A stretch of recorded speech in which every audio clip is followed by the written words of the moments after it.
வணக்கம். பிப்ரவரி 13 நாளைக்கு காதலர் தினம். இந்த வார்த்தையை கேட்டவுடனே மனசுக்குள்ள ஒரு பெரிய லிஸ்டே வருது இல்லையா? ஆமா, ரோஜா பூக்கள், சாக்லேட்கள், பெரிய கிஃப்ட் பாக்ஸஸ், ஜோடியா ரெஸ்டாரண்ட் போறதுன்னு. காதலோட கொண்டாட்ட வடிவம் தான் நமக்கு பெரும்பாலும் தெரியும்.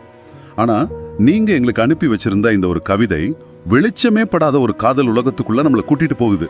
ஆமாம், கவிஞர் உண்ணவன் எழுதின கலவு. ரொம்ப சின்ன கவிதை, ஆனா ஒரு பெரிய புதினம் சொல்ல வேண்டிய விஷயத்த சில வரிகளுக்குள்ள அடக்கி இருக்கு. முதல்ல இந்த தலைப்பே ஒரு பெரிய விவாதம். கலவு அப்படின்னா நாம இன்னைக்கு என்ன அர்த்தத்துல பயன்படுத்துறோம்? திருட்டு இல்லையா? ஆமா, திருட்டு. ஆனா கவிஞர் ஏன் இந்த வார்த்தையை தேர்ந்தெடுத்தாருன்னு யோசிச்சாதான் விஷயமே புரிய ஆரம்பிக்குது. ஆமா, எனக்கும் அதுதான் தோணுச்சு.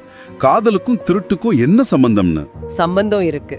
சங்க இலக்கியத்துல குறிப்பா குறிஞ்சி நிலத்தோட உரிப்பொருள் புணர்தலும் புணர்தல் நிமித்தமும்.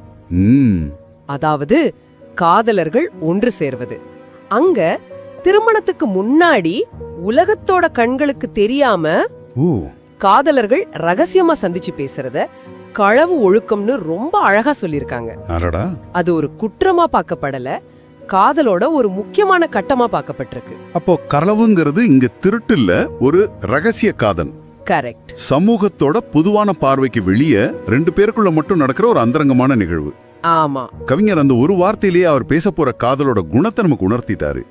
சரி, அப்ப இந்த ரகசிய உலகத்துக்குள்ள இன்னும் கொஞ்சம் ஆழமா போய் பார்ப்போம். நிச்சயமா. இந்த கவிதை கொண்டாடப்படாத காதல்களுக்கு எப்படி ஒரு குரலா மாறுதுன்னு பார்க்கலாம். அந்த தலைப்பு ஒரு சாவி மாதிரி.